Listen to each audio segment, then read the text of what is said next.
So today's children's story is about Gladys Aylward, and she was called the Virtuous One.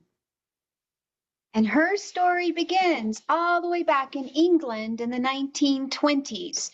And she grew up in a very poor but very rich Christian home. And she was rich in Christian graces.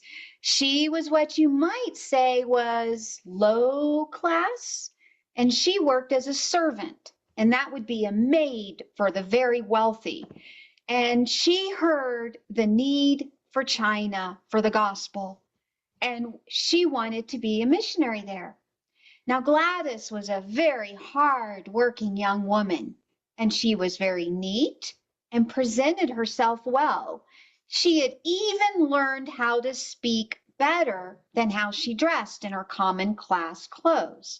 So if you just heard her speaking, you would think she was more middle to upper class. But when you looked at how she dressed, you then realized she was very poor. Now, Gladys, however, as well as she could speak, she didn't have a college degree, and she wasn't trained to be a teacher. She was in her mid-20s when she applied to a famous missionary school. Why, it was so famous, it was started by Taylor Hudson, who had gone to China 40 years prior to her. And after a few months of studying at his school, the headmaster called her in for a meeting and told her she was not qualified to be a missionary. He said, "You aren't smart enough to learn the difficult Chinese language, especially at your age." The missionary board told her as gentle as possible after watching her for several months, and he said, "Perhaps you should just stay here in England." She was heartbroken. Can you imagine how sad you would be if you had set your heart on going to China to tell the Chinese about Jesus, and then you were told you weren't smart enough? She left the school and went back to working as a maid, and she lived in a very tiny little servant's room in a wealthy person's house, but felt so burdened for China, for the souls that didn't know Jesus. And she thought that others should go. And she went around telling everyone of the great need of the souls in China for the gospel. And she started begging people to go share the gospel in China. As discouraged as she was not to be a missionary, she got involved in helping the young women in brothels in the slums of London. Now, these women had no decent clothing, hardly any food, they had no care, but she gave them all she could. She gave all her money and time and resources to helping them, but she was not satisfied. She did not feel this was God calling for her life. Now, she kept going around telling everybody else, "You got to go to China. Why, they don't know Jesus there." And she went to her brother and said, "You've got to go to China." And he turned and said, "You go to China." But he wasn't very nice about it, and he was mocking her. Who would have thought that a not good student who was told she could never learn Chinese, and she was less than 5 feet tall, and she was very mouse-like. She had a long nose. She had very dark brown eyes. She was a tiny woman, and she was almost 30. Well, 30 back then was a spinster. She was considered an old woman at 30. Who would have thought someone like her should go to China and be a missionary? No one believed it, but it started to grow in her heart that she should go. And since the missionary board would not take her, why, she decided to go alone, to send herself to China. She knew she was not qualified, but God had called her to go to China. She went back to her tiny little servant's room. She looked at the few coins in her hand. She had 2 pence and set them on the table. And she set her Bible on the table, and she got down on her knees and she prayed. Lord, she cried with great anguish, 2 pennies and 1/2 a penny. Oh God, I possess almost nothing. But here's my Bible, and here's my money, and here is me. Use me, God. A moment later, a knock on her tiny room door. Another maid said, "The mistress wants to see you now." And so she went, and the mistress gave her 3 pennies to cover her expenses. And this was totally unexpected. Gladys left that meeting and felt God answered her prayer to use her, that he would use her, and she now had 3 more pennies to add to this work for the Lord. What joy filled her heart, and her faith was strengthened, and answered to prayer. Now she told everyone she was going to China as a missionary. She realized that God would not make her a missionary in China. She had to become one where she was first. So she got a box and she went down to Hyde Park in London, and she stood on the box and she preached the gospel in the open park. And she was heckled and had things thrown at her. But she preached the gospel over and over and over again. She kept going back to the park and standing on the box and preaching all 5 feet of her while they threw things at her and yelled at her and heckled her. But she believed that God was teaching her how to share the gospel. She spent every moment not working, reading the Bible so she could preach it. No one taught her but God. Then one day, she overheard some women talking about this old woman you see in the picture, a Jenny Lawson, a 74-year-old Chinese widowed missionary in the mountains of China, looking for someone to help her. And Gladys knew when she heard about Jenny Lawson that it was her. She wrote Jenny and waited and waited and waited till one day a letter came. All the other servants in the manor she worked with ridiculed her. They ridiculed her day and night and said, "You will never go to China." Until the day the letter came from Jenny Lawson accepting her to help her in China. So Gladys went to the travel station to ask, "How much does a ticket to China cost?" Why, they told her it was 90 pounds to go by ship and 45 pounds to go by train. She knew she could not save enough for a ship ride, and she could not really afford a train ride either. But she told the man selling the tickets she would make installments on the train ride. He scoffed at her and said, "There's a war going on between Russia and China, and you will not make it on the train because it goes right through the war zone." He said, "We like our customers to arrive alive."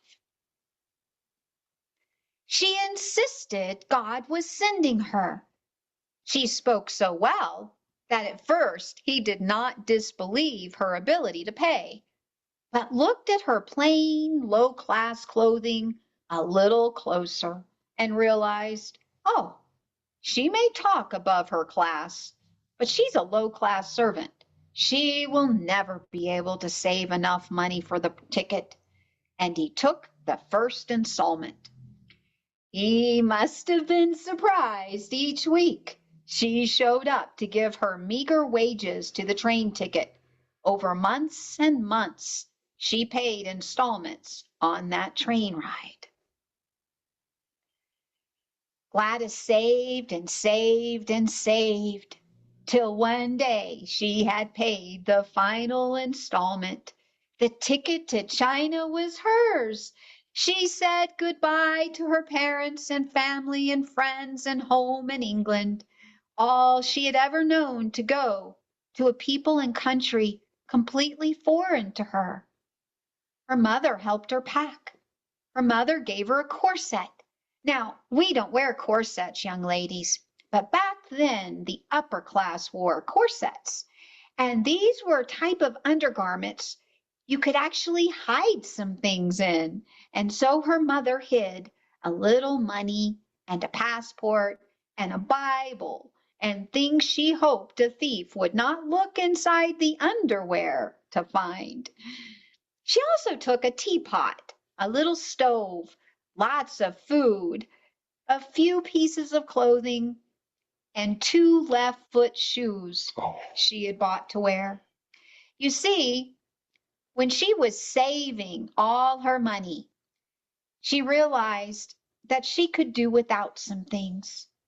So she took her 2 good shoes and sold them and went and bought old, worn out shoes that fit her 1 foot. You see, they only had 2 in her size, and both were left feet.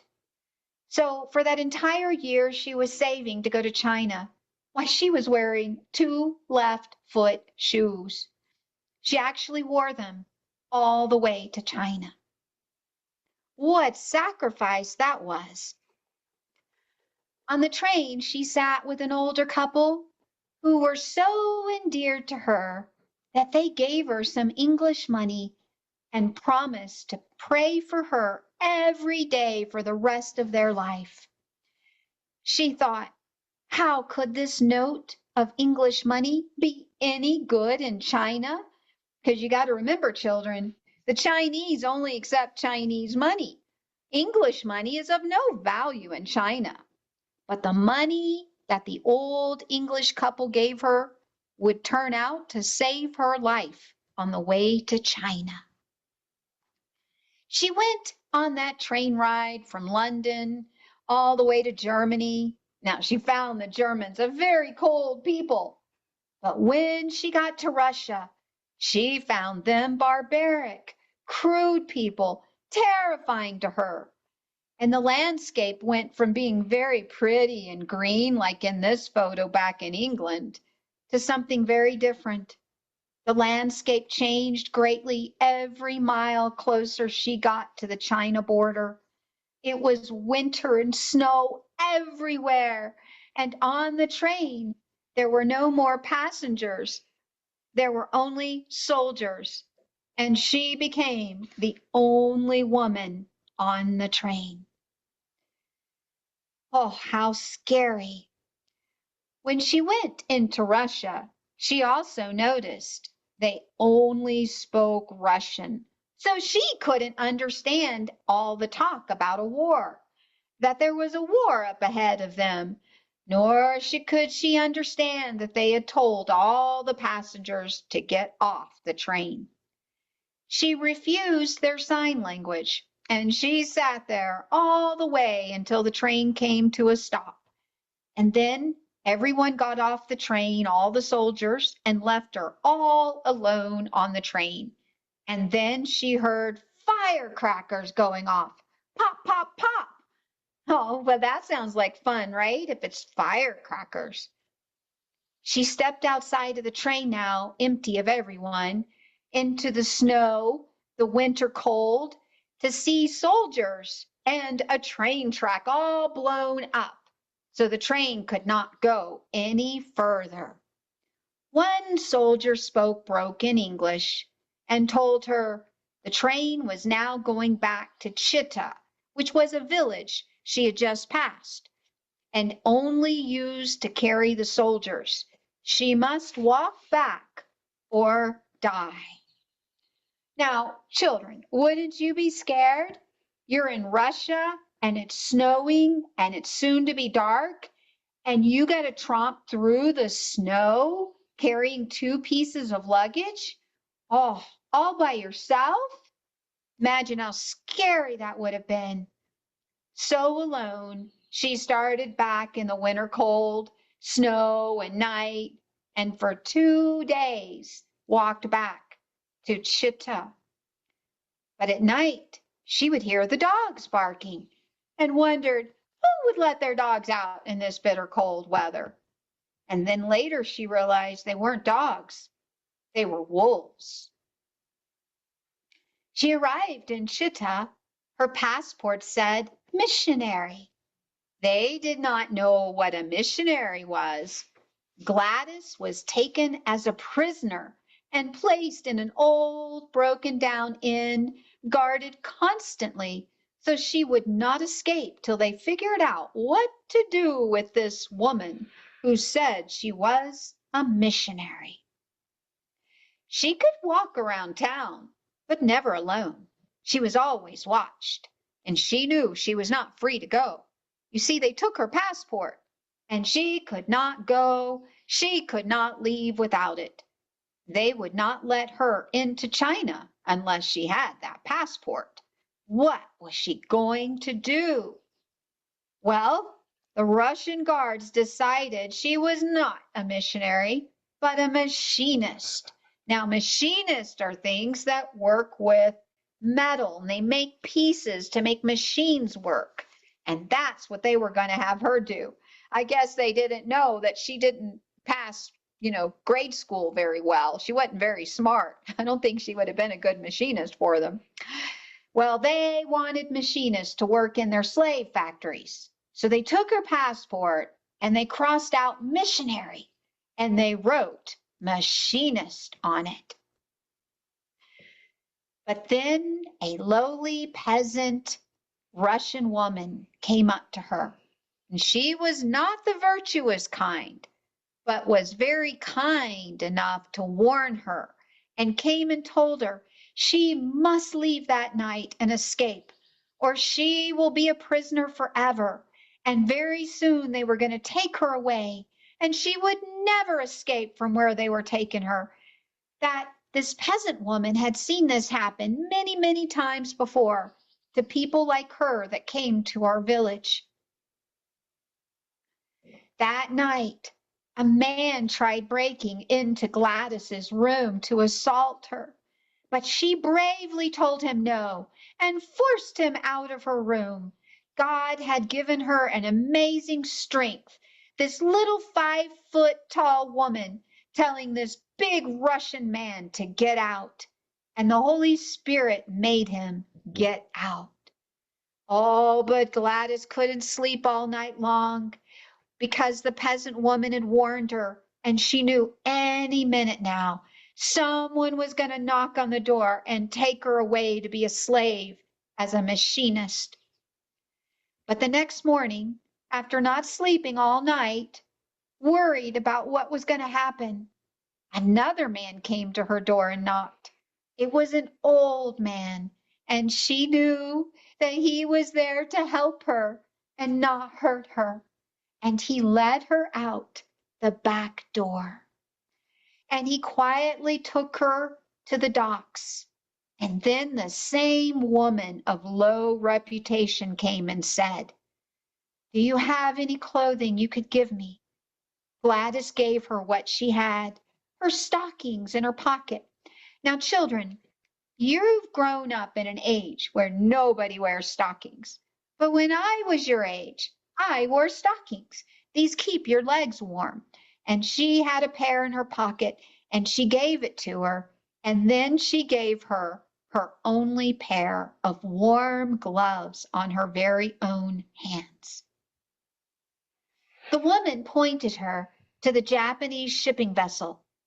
But just then, 2 Russian guards arrived and laid hands on Gladys, grabbed her by her clothes. Well, Gladys still had the English money in her pocket that the old couple had given her on the train, and she pulled it out and thrust it at them, and they greedily took the money. And as they took her money, she turned and fled towards the shipping vessel as the plank was being pulled up, and she leaped onto the boat as it pulled away from the dock. And then the Japanese captain grabbed her and said, "You are my prisoner now." He yelled to the guards on the dock, "You cannot have my prisoner. She is my prisoner." Oh, Gladys went from being a prisoner of the Russians to being now a prisoner of the Japanese. Oh, can you imagine how scary that was? But he was not a mean Japanese captain. He was very kind, and he said he was only making her his prisoner so he could rescue her. Oh, he took her all the way to China. From there, she made it to China, safe inland. But now she has to find Jenny Lawson. However, Jenny was not there to greet her, but sent a mule, a guy with two mules to take her back all the way through the mountains, which was a very difficult way by riding a mule to Lin Chao, a village way up high in the mountains where Jenny Lawson lived. It was a grueling ride on mules after a harrowing adventures through Russia to get to China. But she made it and arrived in Linchao to meet the old widowed Chinese missionary, Jenny Lawson. The first greeting was quite rude. Jenny took one look at that small mouse-like woman and demanded, "Who are you?" And children, you'll have to come back next week to hear what happens next on the adventures of Gladys Aylward. Mm.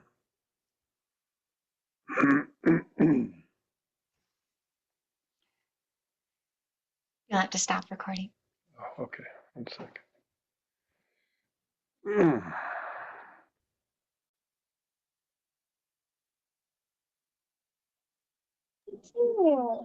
There's a general mutiny